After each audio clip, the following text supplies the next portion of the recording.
our group today. We are going to be transitioning over to the farm now. And our farm was located outside of Campbellsburg, Kentucky, with dairy farmer Terry Rowlett. We are so excited to give you an inside look of a dairy farm today and the opportunity to hear straight from a dairy farmer what goes into taking care of his cows, what happens once the milk leaves the farm. And Rowlett's Dairy Farm has been in the family since 1974, and it's currently owned by brother Terry and sister Sharon Rowlett. They reinvested in their farm and took on the huge task of opening their own creamery. It's Rowlett's Milkhouse Creamery, September of 2019, as a way to keep their family farm open. And from what I hear, the public is grateful for it. Their ice cream has been a huge hit, and I wish that we all could taste a little bit today. But we will get to see it and get to see that process, which I'm excited about as well. I want to remind everyone how to get your question through to us on this live tour. Remember, if you're joining on Zoom, just to use that Q&A feature. And again, please don't be shy. We want to hear your questions. You know, if you're wondering what it's like on a dairy farm, please don't be shy. Lastly, I wanted to give everyone a heads up that we're going to be using some footage throughout the tour that our crew filmed this morning, as the farm does have some areas with limited connections. This is a great example of one of the challenges of connecting farming and rural areas to those consuming and recommending foods. No wonder there are so many questions about what's happening on a farm. So without further ado, Terry, I'm going to turn it over to you. Can you tell us a little bit about your farm and where you are? Currently, thank you very much, but I am standing in front of our calf barn where we raise our baby calves. Our farm consists totally of my sister has about 300 and plus acres. My sister owns a farm of her own, a small one, and I own a small farm. So in total, we farm somewhere around 800-900 acres of land. We grow corn, hay, and our dairy. And all of our feed, the hay and the corn goes to feed our cows and our heifers and our calves and all. And I think you mentioned to me, Terry, that in terms of the calves, your wife helps with them as well. Is that correct? That is correct. I don't know if she can, our camera person can zoom up over my head. You'll see there is a sign up there that says Sandy's calf barn. And I love that. And that's what it means. I'm not allowed inside the calf barn unless it's very, very much of an emergency. And she didn't want to be on camera today, is that correct? No.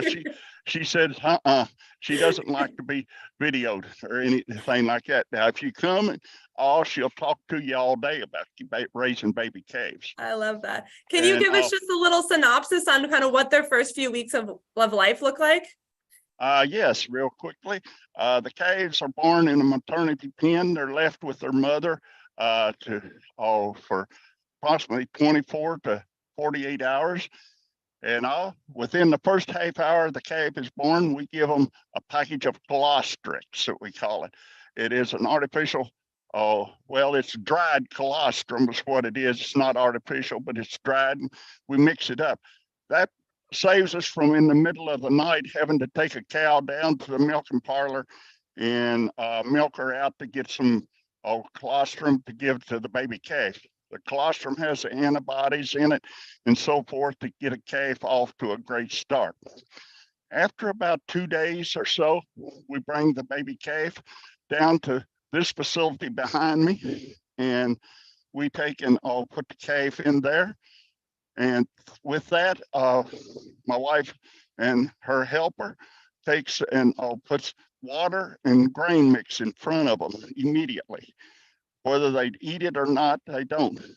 Then we take and twice a day feed them a bottle for 3 days or so of their mother's milk. We take a bottle up to the milk parlor, and my people that milk for us take and save the milk from that cow, and they put right on it which the cow is and what the calf number is. Make sure that the calf gets its mother's milk. After that, then they're still fed a powdered milk replacer. It has a lot of antibodies in it and vitamins and so forth to ensure that the calf gets a good start. Like I said, grain and water is kept in front of them. It is cleaned. The grain is dumped out every day. Every morning and every evening. Water is done the same way. We put in fresh for them. They're bedded twice a day with straw, kept very comfortable, and all. And after about 8 weeks, then we transition them. And when they're eating a lot of grain and everything, we start transitioning them over to just a grain mix, and then provide them with some hay, forage. And how long And are they then in that barn for, Terry? about 8 weeks, and it depends. I say 8 weeks. That's our goal. And we try to, if it's a small calf that's not growing like we think it should, it may be in there 10 weeks or so. We And want where to do make they go sure it's after a that? healthy calf. Then we put them out in a lot. In our calf barn here, it's individual pens. And then we group them out in a lot, and I'll make sure that they used to drinking out of a water fountain. We give them grain and hay there. Once we're comfortable with them doing that, then we'll put them out in a pasture. Okay. And how many calves does a mama cow have every year? Every year, one. Well, now I'll back up.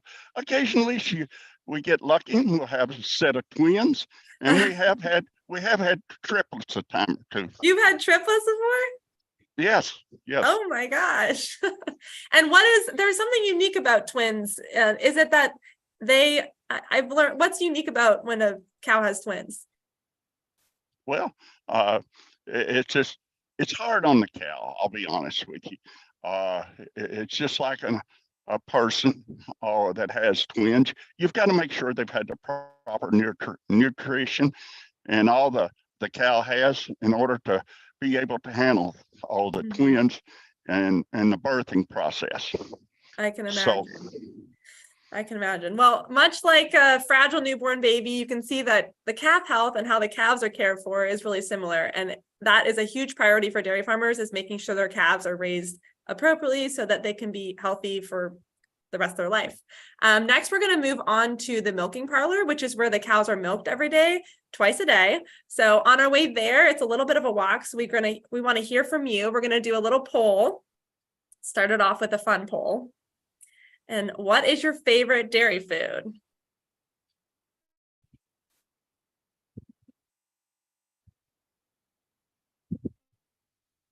I feel like we made this hard. You can't choose multiple. You have to pick one.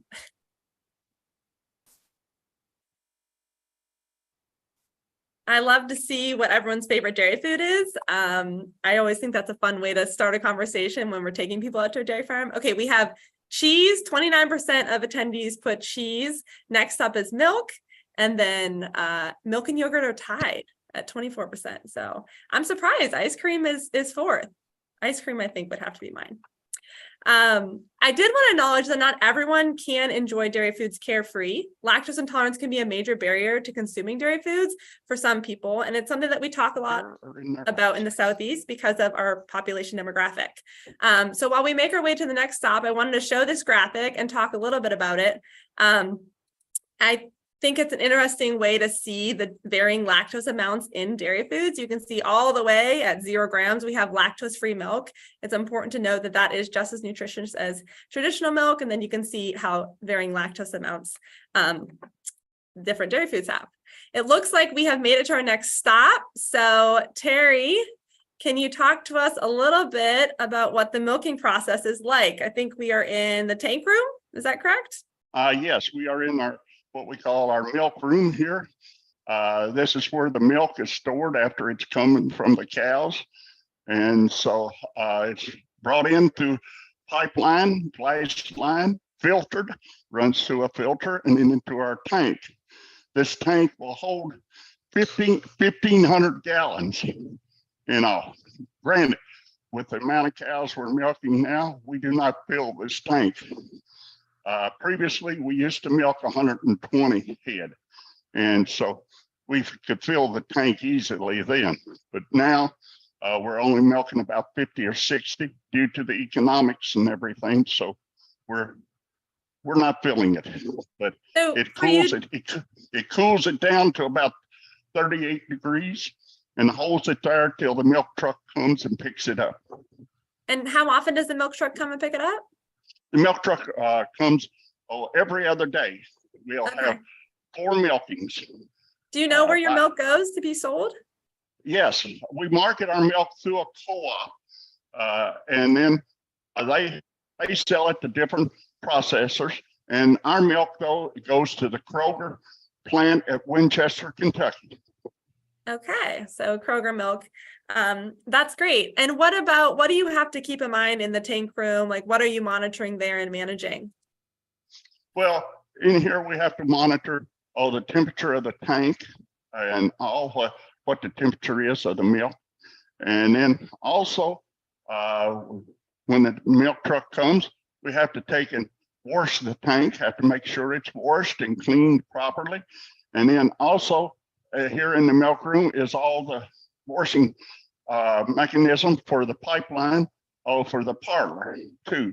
And so we have to make sure that the soaps and the acids and cleaning solutions are in right proportion for proper cleaning and sanitation of our equipment. Okay, and then we know that no milk contains antibiotics. Talk to me a little bit about how you make sure that that is true on your farm. Well, when a cow comes in, if we diagnose her with a problem, a health issue, and we have to treat her with some type of a medication that the vet prescribes, a veterinarian prescribes for us to give, then we mark that animal. We'll use an orange paint on her udder. We'll use a leg band on her. She's painted up like a glowing Christmas tree. And when she comes in the parlor, we can plug a jug in there, and all that's going to be, her milk will be going into, to the point that no matter what we do, the milk cannot come into this room here. And so therefore we'll dump it down the drain and all. And before a cow, if the medicine says that you got to withhold it for 3 days or 4 days, whatever the time the veterinarian tells you, well, we take and before that milk can go in this tank, we test it ourselves. And therefore, to ensure that the medication has cleared out of the cow's system and so forth, and we're not contaminating the whole tank of milk.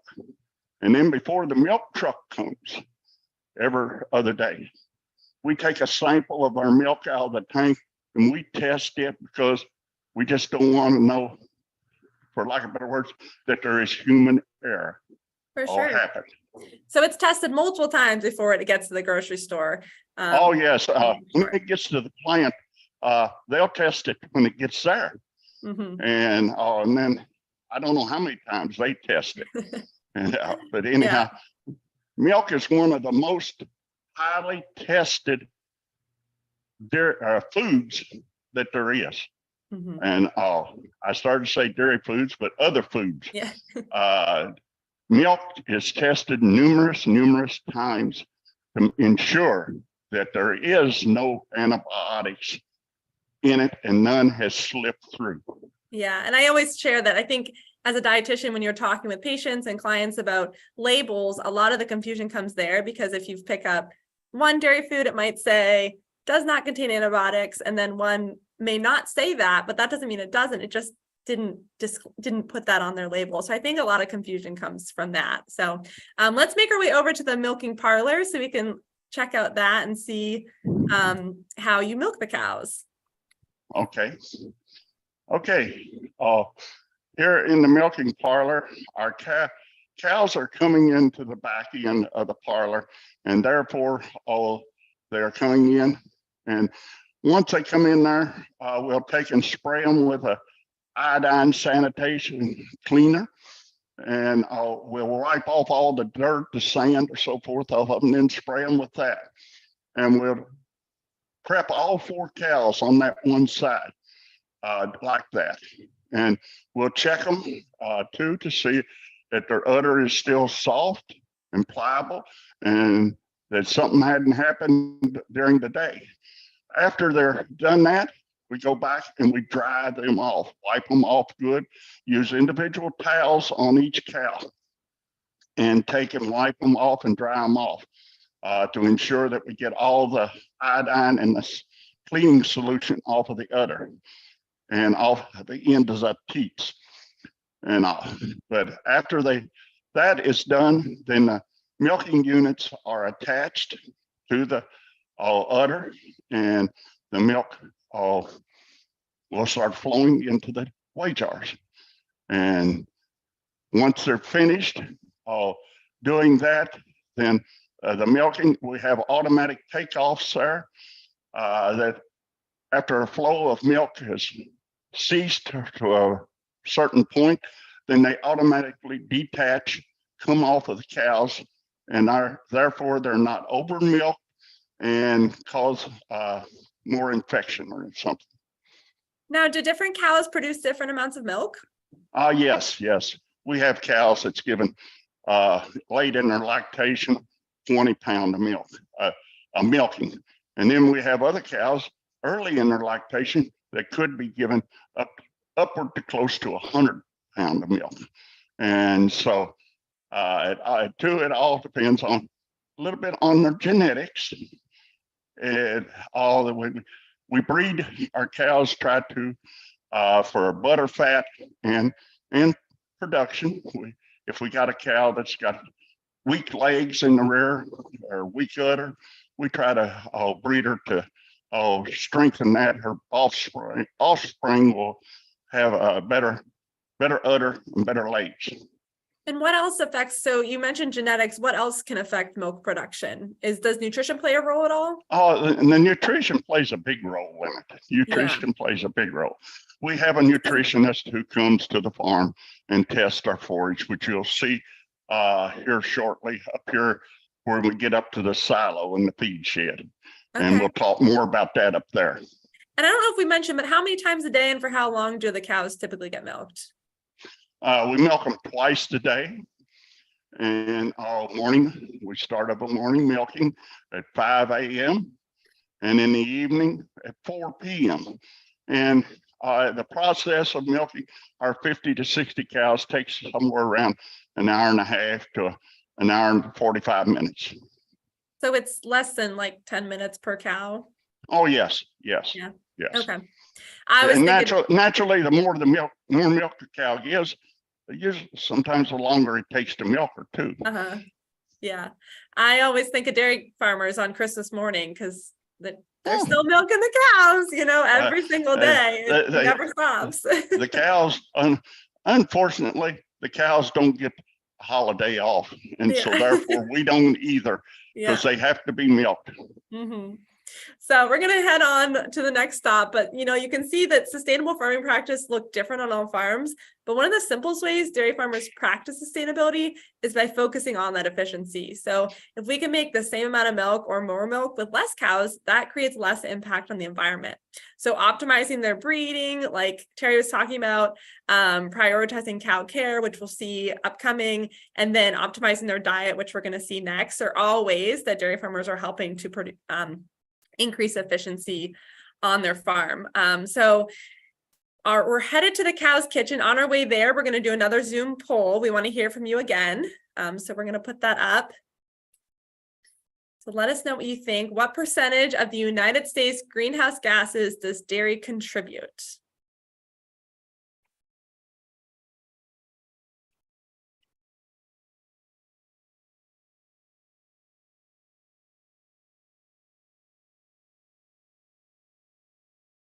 If you answered less than 2%, you are correct. We're going to show a little video where we're waiting to get to our next stop, talking a little bit about U.S. dairy sustainability goals.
Awesome. It looks like we've made it to our next stop.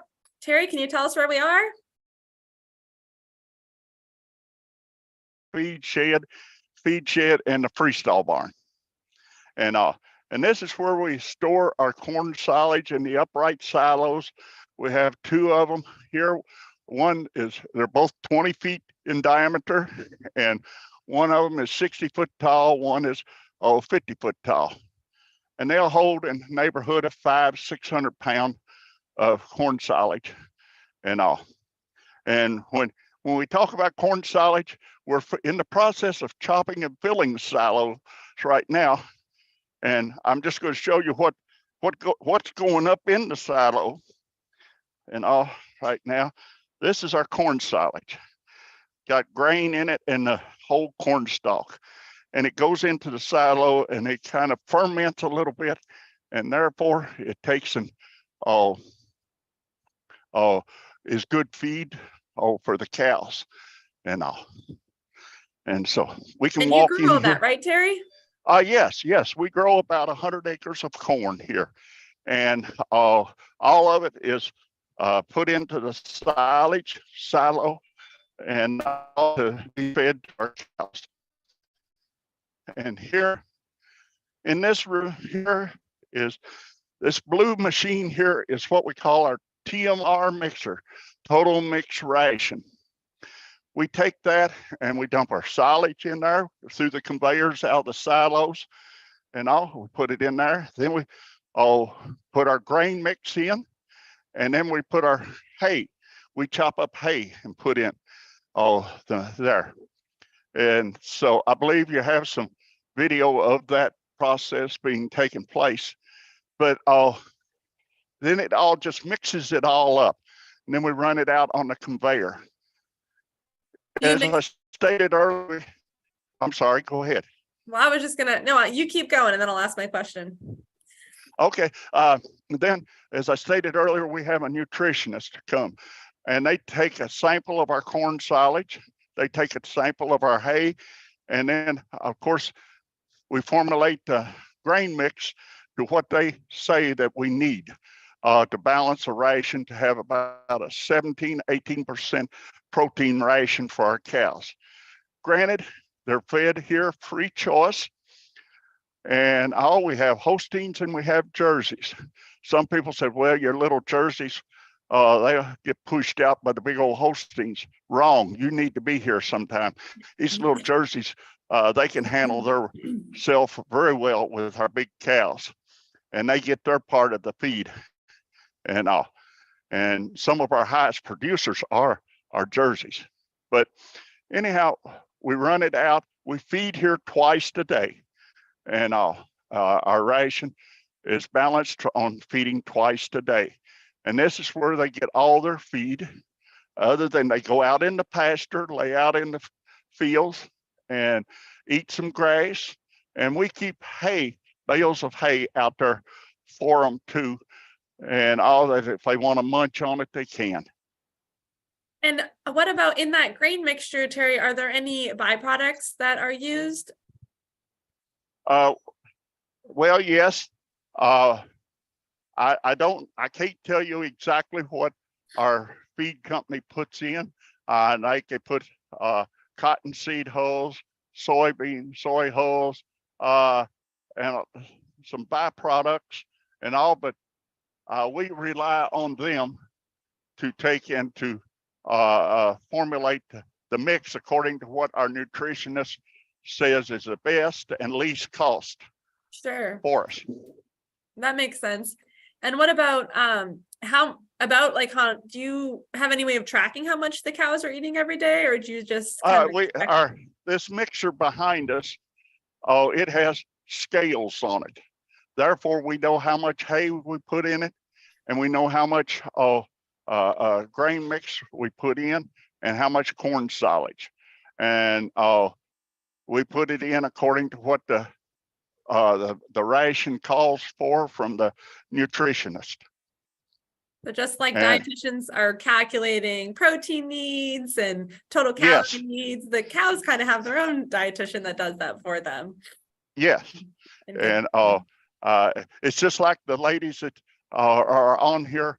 Our dietitians for us human people. We have a dietitian for our cows that balances our rations and tells us what we should feed them so that they stay healthy and productive. That's awesome. That was definitely something that I learned when I started working with dairy farmers. I didn't realize that they had special cow nutritionists.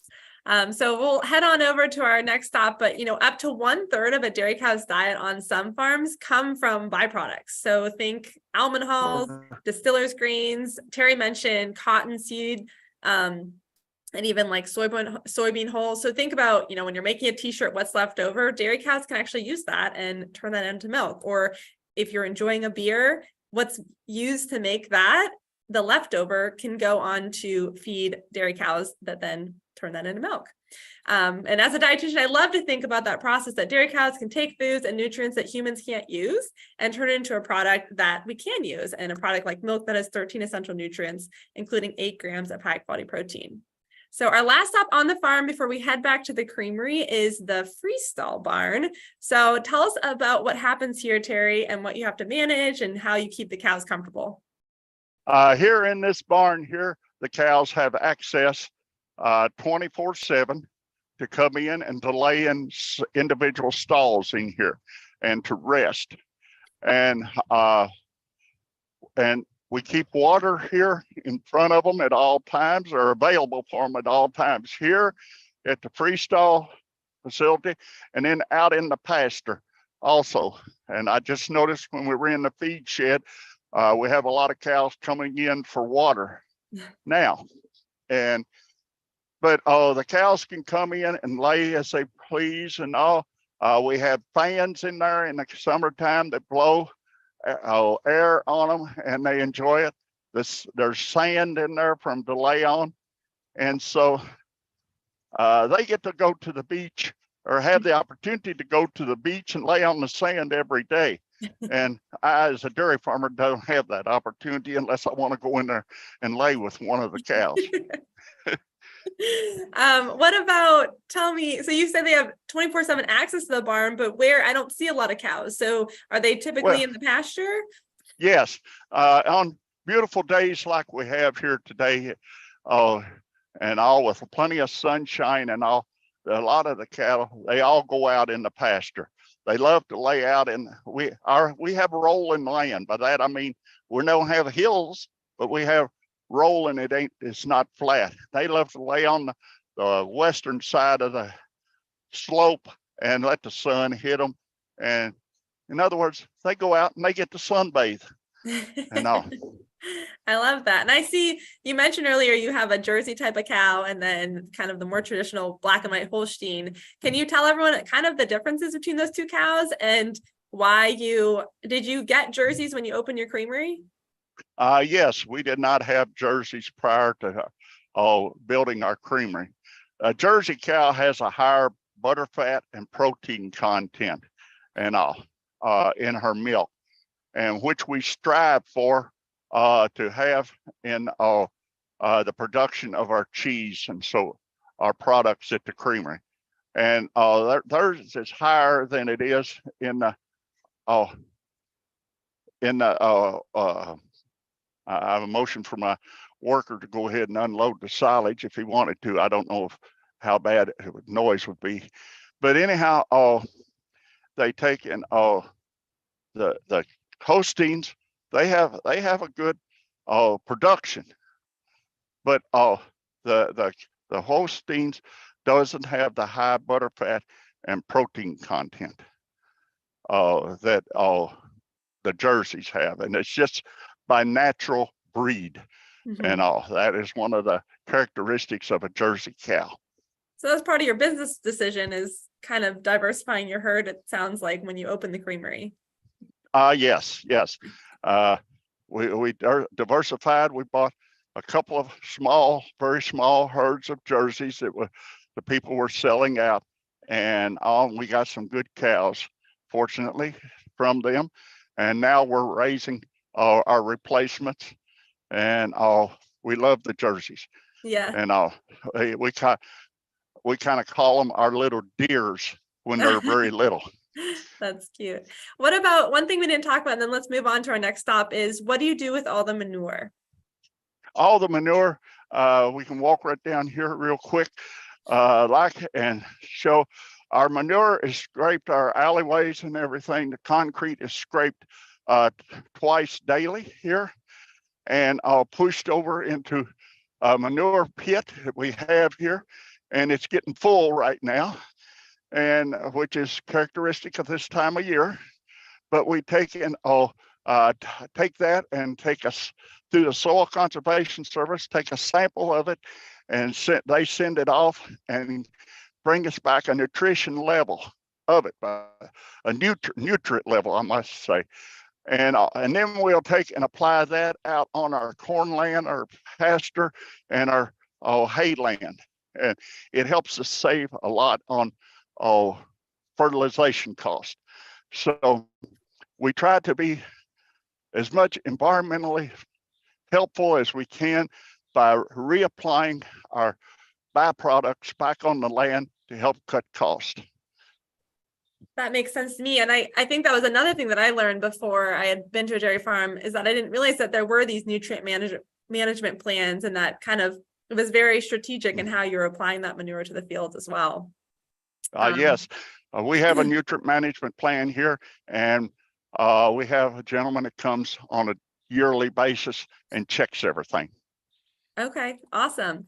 Well, if you couldn't already tell, based on the effort Terry was talking about with the cow fans and the sand beds, the comfort of the cows is very relative to the success of a dairy farm. And it's a big job for dairy farmers and very important to them. So on our way back to the creamery, we want to hear from you again. We're going to do our last Zoom poll question. And this is more nutrition related. So how many essential nutrients are in 1 cup of milk? And as people answer this question, I did just want to talk a little bit more about that manure. You know, every farm is different, and we see more and more in dairy farms popping up that actually have methane digesters, and they're able to use that manure and sometimes also couple that with food waste and create biogas that can actually help fuel, create energy. So that's another really cool way that some dairy farms are able to help and promote sustainability in their communities. So if you answered 13, you got the answer correct.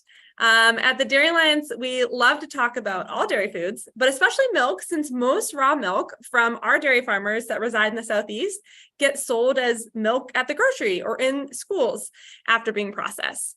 So whether you like to drink a cup of milk or you prefer to incorporate it with recipes like smoothies, soups, or oatmeal, milk is an affordable and versatile source of nutrients for Americans of all ages.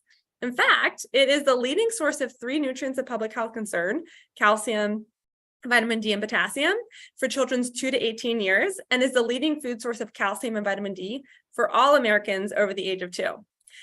As Terry mentioned, some of the raw milk produced on this farm is picked up to be processed elsewhere and will be sold as milk in the grocery store, and some of it will stay to be processed at their own farm in their creamery storefront, which we will get to see where they sell cheese, ice cream, and butter.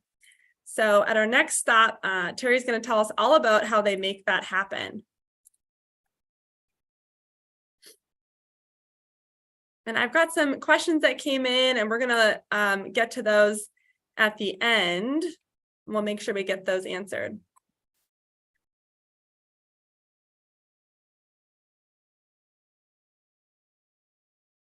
We're still making our way back up to the creamery. I can speak to one of these questions is, does your farm produce grass-fed milk? And if so, is its nutritional profile different from non-grass-fed milk? I will take a page from Caitlin's book on saying, I don't know if I can say 100%, but I'm not sure there's a confirmed definition for grass-fed. Like there has to be an X amount of days, but I would say that his cows are out on pasture. And while it might change slightly the nutritional profile of milk, I would say that it's not nutritionally relevant, if that makes sense. So some people will say, organic milk, for instance, there is a mandated amount of pasture grazed days that those dairy cows have to have. And so there's an idea that it might be higher in omega-3 content because of that. But if you look at, let's say, compare that to salmon, the amount of omega-3 content that you're going to get from salmon is going to be much higher. So if I want them to increase their omega-3s, I'm going to recommend that they have a serving of salmon versus necessarily switching their type of milk. So the key there is that there may be very slight variances, but when it comes to, is it nutritionally relevant versus not? The answer is it's not really nutritionally relevant. So you're going to get the same 13 essential nutrients from traditional milk than you're going to get from grass-fed milk, whatever that means, or organic milk, and so on and so forth. So I hope that helped answer that question. We're still making our way to the farm. I think we just got here. Another question as we finished up we're getting is the farm's milk tested for A2 casein, and how does A2 labeling work? And that is a really interesting question, a good question to know as a nutrition, as you go into your nutrition profession.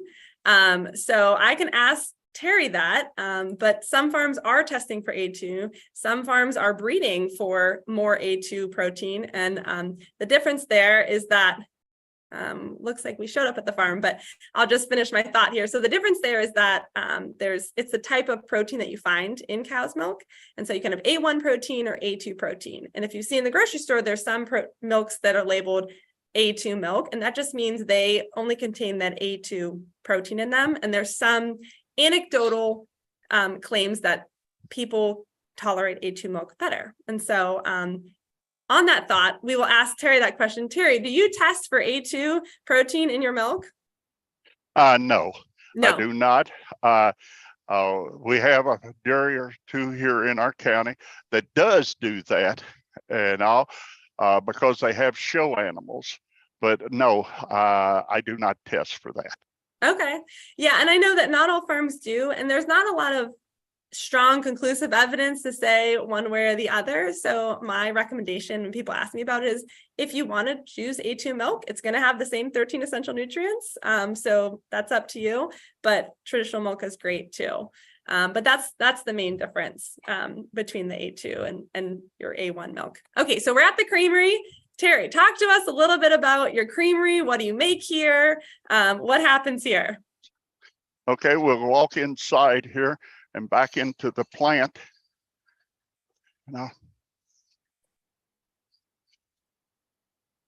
And this is where we're walking through is what we call our store, and we have a small store here. Back here, plant facility. We make butter, cheese, and here. Cream machines are here, and my sister's in charge of making the ice cream, and she does this on a daily basis because in order to keep our inventory up. The round tank back here in the back, this is our cheese vat, which is also our pasteurizer. We can pasteurize our milks here and we have a chart recorder, and everything in this facility here is inspected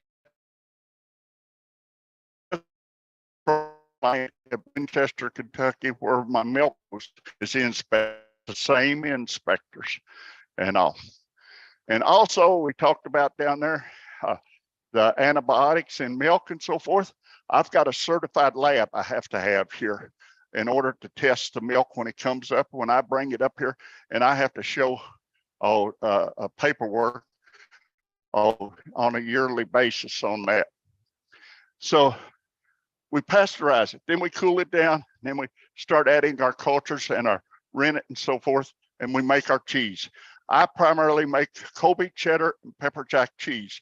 I also, in the cheddar side of it, I'll take and make a bacon cheddar, a coffee rub cheddar, and for the holidays here, I've made a cranberry cheddar too. We're trying that and see how that goes.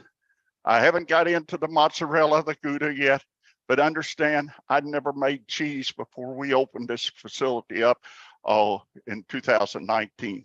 But I've had a lot of good people that's helped me along the way, give me advice, come and help me, show me in making cheese and all. My first vat of cheese was made, and a gentleman drove 4 hours to get here that morning to help me that whole day make that and show me about making cheese and all. Then after the cheese is made, it's put into hoops and pressed and to get the whey out of it. And then it's put into our walk-in cooler and kept for approximately 60 days before. I like to keep it 60 days before we bring it out and cut it, and slice it and so forth, and put it in our retail cooler and sell it. Also, we have a butter churn. I sell a lot of butter and in pound packages. And people like the taste of our butter. And so I have salted and unsalted butter. Some people wanting honey butter and all that. I haven't got into all of that yet. I'm still on the basics as such. And I guess you'd say I'm still learning.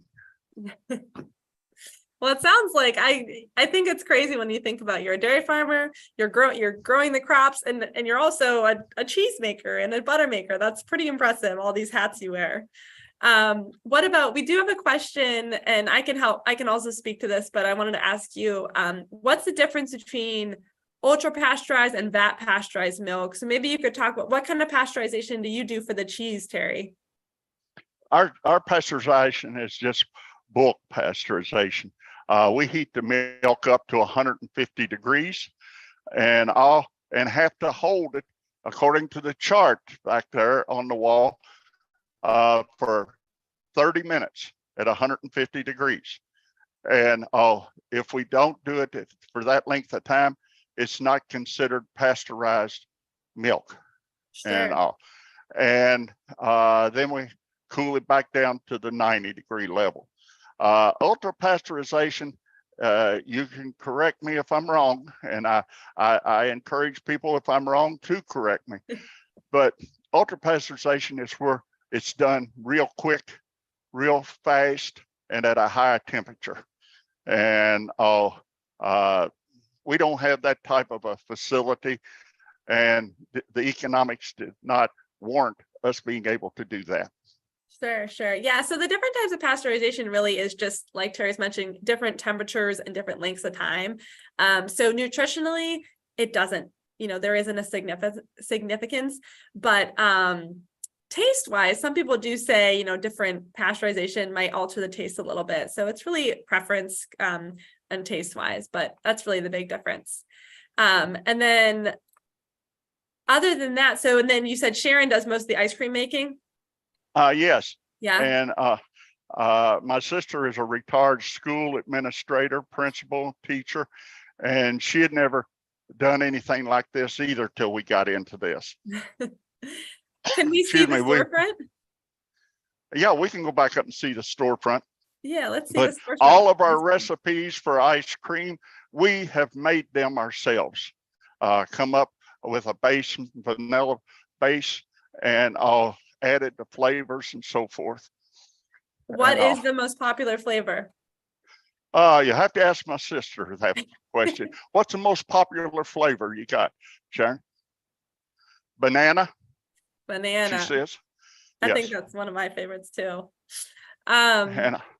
So overall, we'll wrap up here. And so I would encourage anyone, if you have any last minute questions, to please put them in the Q&A. But this has been such a great experience to shine some light on dairy farming and how to navigate knowledge gaps with consumers. We're going to wrap up now. And we do have another question here that didn't get answered. And that's, how many years does a typical cow produce milk for, and kind of what happens to them after they're done producing milk? Well, normally with our cows, we keep them and they go through 6 lactations. So that would mean they are probably 8 years old, because they're 2 years old or 24 months when they have their first calf, and that's when their first lactation starts. And so we usually go through 6 more. And if the cow holds up well, still is good production and no health issues, we'll keep her for that long.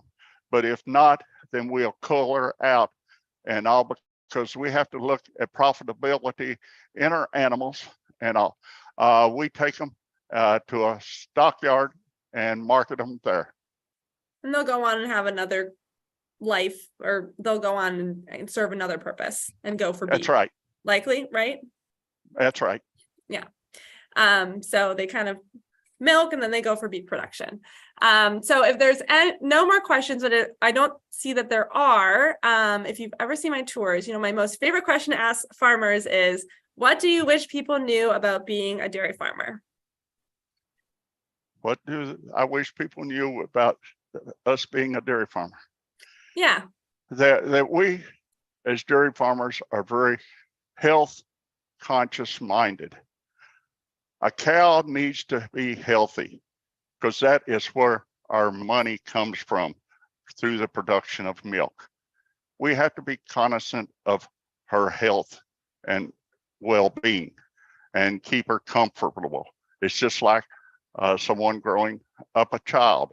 They want them to be healthy, and if they get sick, they call in a doctor or take them to a doctor, where in this case, we call one in. And then the other thing is, yes, we work 365 days a year. We have to milk our cows in order to produce one of the most healthful, nutritious food products that is on the market. And we just hope that everyone considers that when they go to the grocery store and all, that this is not an artificial product. It is a real thing, and that we are cognizant and want to produce a good product so that your taste buds will love it, and your taste buds will say, hey, I want to go back and get some more. There you go. I love that. And I love that we get to see all the hard work that you put into making that product. So we really hope today help provide some insight on dairy farming and nutrition, and that you gain some valuable communication skills to help you as you advance in your career. I also want to send a huge thanks to Terry. Spare time is not something farmers have a lot of, so the willingness to share some of it with us is much appreciated. Before you go, we would love to hear from you. We have shared a QR code on the screen, and there's going to be a link in the chat box to complete a post survey. If you would take a few minutes to complete that, we would really appreciate it. It helps us a lot. And lastly, don't forget, the Dairy Alliance is your resource for all things dairy. So visit our website, thedairyalliance.com, for the latest dairy research, recipes, and news. You can even take more virtual farm tours and meet more of our incredible dairy farm families across the Southeast. Thank you again for joining us. We wish you a dairy good day. That's all for now. Goodbye. Bye, Terry. Goodbye.